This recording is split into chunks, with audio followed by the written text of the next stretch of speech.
अब इसको लेके चलते हैं किसी रियल टाइम एग्जांपल से। मज़ा नहीं आया ना इसके अंदर? नहीं, मुझे लग रहा है तुम लोगों को मज़ा नहीं आया। So hello guys, welcome back to ट्राइदेव।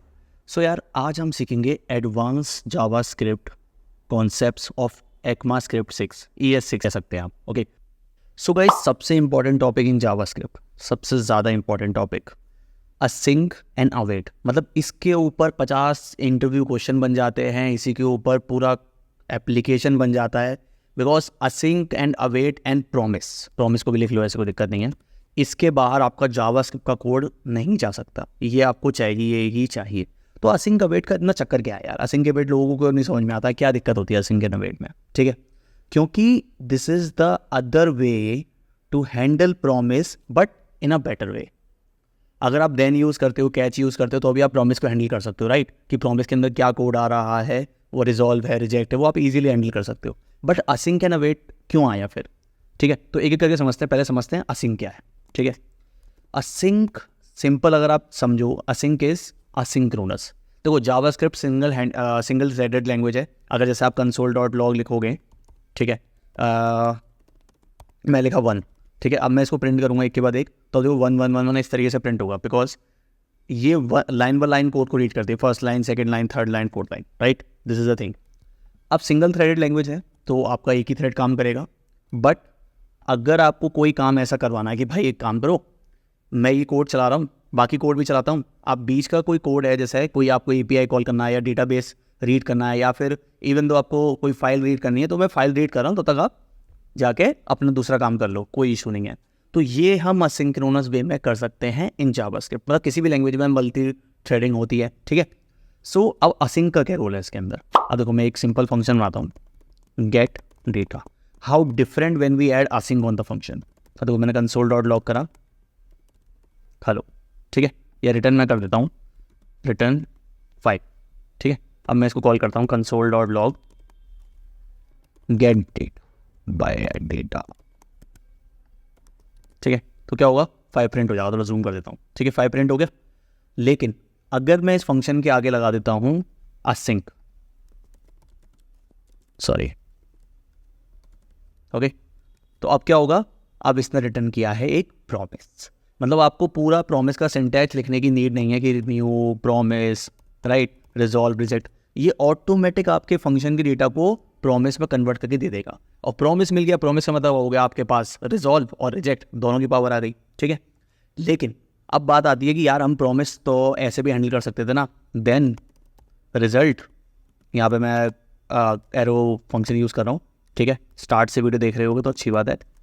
Result, ठीक है, तो मैं ऐसे भी कर सकता हूँ। इसमें मुझे ज़रूरत क्या है इसकी, ठीक है? असिंक एंड अवेट की नीड क्या है? मैं प्रॉमिस को वैसे भी रिजॉल्व कर सकता हूँ। बट ये देखो, धीरे धीरे करके समझ में आएगा इसमें क्या चक्कर है। अब सपोज करो मुझे क्या करना है कि गेट डेटा मुझे कॉल करना है यहाँ पे, ओके, यहाँ पे मेरा प्रॉमिस आ रहा है, मुझे इसको हैंडल करना है। बट मुझे वेट करना है। असिंक्रोनस तो हो गया, तुम्हारा रिटर्न 5 हो गया, यहाँ पे तुमने प्रॉमिस रिटर्न कर लिया, दैट्स वेरी गुड, और यहाँ पे तुम हैंडल भी कर सकते हो। बट मुझे कोड को रोकना भी है मेरे भाई। क्या सिनेरियो है कि जैसे सपोज करो कि एक API कॉल मैंने करा, उसको 5 सेकंड टाइम लगता है या मिली सेकेंड्स टाइम लगता है, जो भी टाइम लगता है, ठीक है? तब तक मुझे यूज़र को होल्ड करके रखना है। तो क्या होता है? एक होता है ब्लॉकिंग कोड, एक होता है non blocking code. Non blocking code is कि भाई मेरा काम चलता रहे, कोई रुकना नहीं है। ब्लॉकिंग कोड इज, एग्जाम्पल के लिए, जैसे मैं बोल दूँ कि भाई एक काम करो, रुक जाओ थोड़ी देर, मैं तब तक ये काम करके आता हूँ, तुम ऐसे ही रहना। तो तब तक आप ऐसे ही रहोगे, आप कहीं नहीं जाओगे जब तक आप मेरा वेट करोगे कि भाई ये आ जाओ, उसके बाद हम रिज्यूम करेंगे, ठीक है? पॉज कर दिया मैंने आपको, रिज्यूम करेंगे। तो this working we are required in some cases. मतलब दोनों अच्छे बुरे नहीं है। सम केसेस में क्या होता है, जैसे सपोज करो एक एक्स यूज़र का एग्जांपल लेते हैं। एक आपने क्या करा कि भाई एक यूज़र को ऐड करना है डेटाबेस के अंदर, ठीक है? आपने उससे फॉर्म फिल कराया, ऐड यूज़र पे क्लिक किया।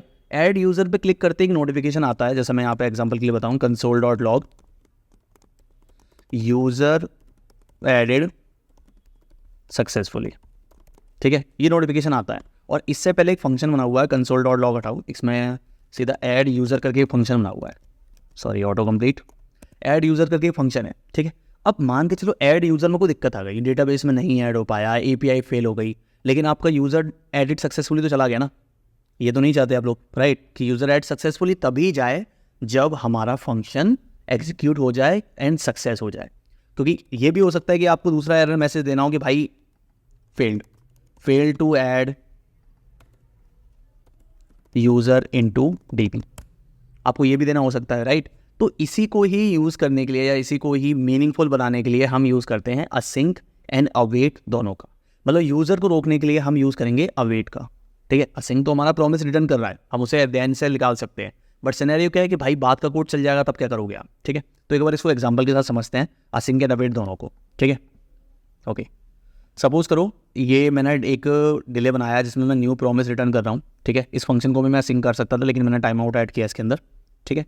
अब मैंने एक असिंक फंक्शन बनाया है परफॉर्म टास्क, राइट, जिसमें मैंने एक टास्क स्टार्ट किया और फिर मैंने अवेट कीवर्ड यूज़ किया। देखो सबसे पहला एक इंटरव्यू में पूछे जाने वाला सबसे ज़्यादा क्वेश्चन, क्या हम अवेट को बाहर यूज़ कर सकते हैं? बिल्कुल नहीं कर सकते, एरर आ जाएगा। देखो एरर आ गया, await is only valid in async functions, मतलब जहाँ असिंक होगा उसी के अंदर अवेट होगा, वरना अवेट यूज़ नहीं आएगा, ठीक है। तो रिमेंबर दिस थिंग कि अवेट करना ही करना है। एक क्वेश्चन और कि भाई क्या ये एग्जीक्यूट होगा, मतलब क्या ये इसके बाद ही एग्जीक्यूट होगा, क्योंकि हमने तो पहले परफॉर्म टास्क कॉल कर रखा है, ठीक है। और इसमें तो अवेट है 5000 सेकंड का, मतलब 5 सेकंड का अवेट है 5000 मिली सेकंड का, तो क्या ये इसके बाद प्रिंट होगा?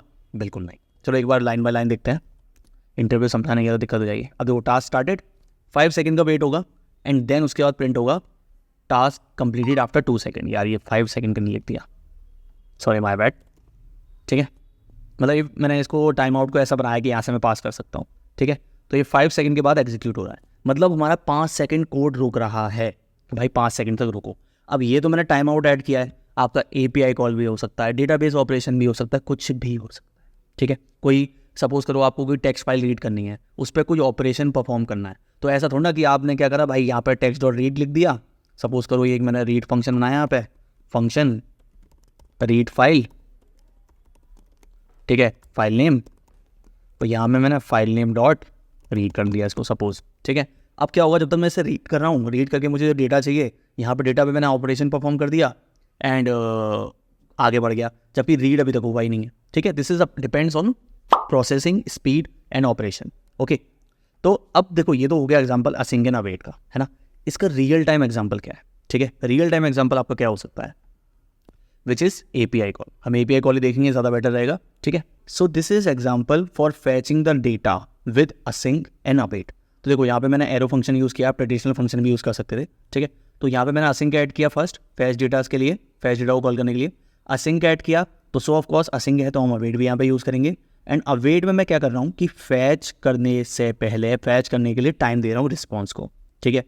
अब रिस्पॉन्स में टाइम लगेगा, देन रिस्पॉन्स को जेसन में कन्वर्ट करने में भी टाइम लगेगा। मतलब देखो ये प्रोसेसिंग ऐसी होती है जिसमें मिली सेकेंड्स लगते हैं, but this is the processing, ठीक है। क्योंकि हमारा कोड रन करता है ना मिली सेकेंड्स पर रन करता है, चुटकियों पर रन करता है, ठीक है। चुटकी भी बहुत देर बचती है, ठीक है। तो मिली सेकेंड्स पर रन करता है। अब क्या करा मैंने, रिस्पॉन्स को जेसन में कन्वर्ट करा नहीं, डेटा प्रिंट करा दिया, तो वहाँ भी दिक्कत है, ओके।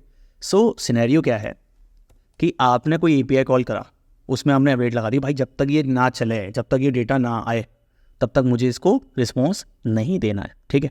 एंड देन जैसे ही रिस्पॉन्स आ जाए, ठीक है, रिस्पॉन्स आती है हम उसको जेसन में कन्वर्ट करेंगे, तो उसके लिए भी रुक जाओ भाई थोड़ी देर। देन उसके बाद कंसोल डॉट डेटा करो, console dot data, and then उसके बाद आपका कॉल फिनिश्ड। मतलब सपोज करो एक एग्जांपल के लिए हम स्टार्ट करते हैं कि कॉल स्टार्टेड की जगह लोडिंग, कि हमने एक फंक्शन कॉल करा जिसमें हम यूजर्स को लोड कर रहे हैं, तो हमने लोडिंग स्टार्ट कर दी, ठीक है। एंड यहाँ पे फिर लोडिंग फिनिश्ड, इस तरीके से काम होगा। जैसे आपने देखा होगा कोई यूज़र डॉक्यूमेंट, एक यूज़र डैशबोर्ड देख लेते हैं ना, user dashboard, user list, suppose करो कोई ये लिस्ट है, हाँ ये लिस्ट ही आ रही है, अच्छी सी ब्लर है, हाँ देखो इसमें क्या हो रहा है, यूज़र्स की लिस्ट है, ठीक है। जहाँ यहाँ क्या हो रहा है, यूज़र की इमेज पैच हो रही है, नेम हो रहा है, डिस्क्रिप्शन हो रहा है, department, email ID, phone number and status, ठीक है। तो ये फैच करने में थोड़ा टाइम तो लगेगा, थोड़ा टाइम तो दोगे API को, बैकएंड वालों को, ठीक है। एंड उसके बाद ये डेटा कॉल होगा, तब ये डेटा आएगा आपके पूरे पेज के ऊपर। तो तब तक आप क्या करोगे यूज़र को, मतलब बिल्कुल ब्लैंक तो नहीं दिखा सकते कि नहीं भाई कुछ नहीं है, तो आपको लोडिंग दिखानी है उसमें, एंड लोडिंग फिर फिनिश भी करनी है, ओके। सो हमारा डेटा यहाँ पे शो हो रहा है, राइट। अब जैसे हम प्रॉमिस के अंदर डॉट देन और डॉट कैच करते थे, राइट, तो अब इसको कैसे हैंडल करेंगे अगर हमने अवेट डाल दिया इसके अंदर, ठीक है। तो यहाँ पे हम यूज़ कर सकते हैं अपनी ट्राई कैच हैंडलिंग, ठीक है। ये वैसे ट्राई कैच हम बाद में बताऊँगा मैं इसके बाद, जस्ट ठीक है, but for mean while I am just showing you. So catch में मेरे को क्या पकड़ना है, एरर. ठीक है, एंड यहाँ पे हम कंसोल डॉट लॉग कर देंगे अपना एरर मैसेज. ठीक है, अब अभी तो देखो सही आएगा, कोई इशू नहीं है. ठीक है, लोडिंग फिनिश वगैरह को बढ़िया है ना, डेटा भी आ रहा है अपने पास सारा का सारा. ठीक है, लेकिन आप सपोज करो एंड पॉइंट नॉट फाउंड होता है या कोई एरर आता है वहाँ से. ठीक है, अभी तो मैं यही एरर प्रोड्यूस कर सकता हूँ. तो आप देख सकते हो type error fail to fetch at fetch. ठीक है, यहाँ पे मैंने एरर मैसेज प्रिंट कर दिया.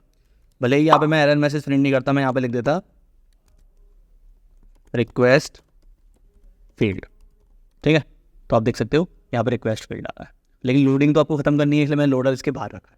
ठीक है, लोडिंग भी आप अगर इसके अंदर रख दोगे ना तो वो भी प्रिंट नहीं होगी, सीधा रिक्वेस्ट फील्ड आ जाएगा. So this is the way to handle the async await response in try catch. ठीक है, सो यार ये होती है async एंड await की कहानी. देखो हम रिवाइज करते हैं. async for creating a function asynchronous. ठीक है, एंड await जिससे हम उसका वेट कर सकें कि भाई डेटा भी जब तक लेके नहीं आ रहा है तब तक हम अपने प्रोजेक्ट के कोड को या मतलब अपनी एप्लीकेशन में जो कोड होल्ड करना है. ठीक है, जैसे मुझे लोडिंग फिनिश होल्ड करनी थी. ठीक है, तो मैंने उसको होल्ड कर लिया, रिस्पॉन्स को मैंने होल्ड कर दिया. So this is the way to handle the async and await. बहुत ही मतलब लेंदी टॉपिक है, इसके ऊपर क्वेश्चंस भी अच्छे. जैसे ये क्वेश्चन था कि async एंड await कैसे यूज़ आता है, अवेट हम बाहर यूज़ कर सकते हैं कि नहीं कर सकते हैं. बाहर अगर कोई डेटा है वो प्रिंट होगा नहीं होगा. पहले सपोज करो मैंने यहाँ पे इसको फिनिश कर दिया पहले ही. ठीक है, तो वो लोडिंग फिनिश पहले ही हो जाएगा. ठीक है, क्योंकि वो असिंक्रोनस के अंदर नहीं है. ठीक है, तो अगर आपको कोई भी कोड है आपका जो नॉन ब्लॉकिंग कोड है वो आप बाहर लिख सकते हो, बट अगर ब्लॉकिंग कोड है तो you should write in the asynchronous function only. Okay okay, let's move to rest and spread operator. ठीक है यार, देखो rest and spread operator simple है बिकॉज ये सिंटैक्टिक शुगर है ओनली.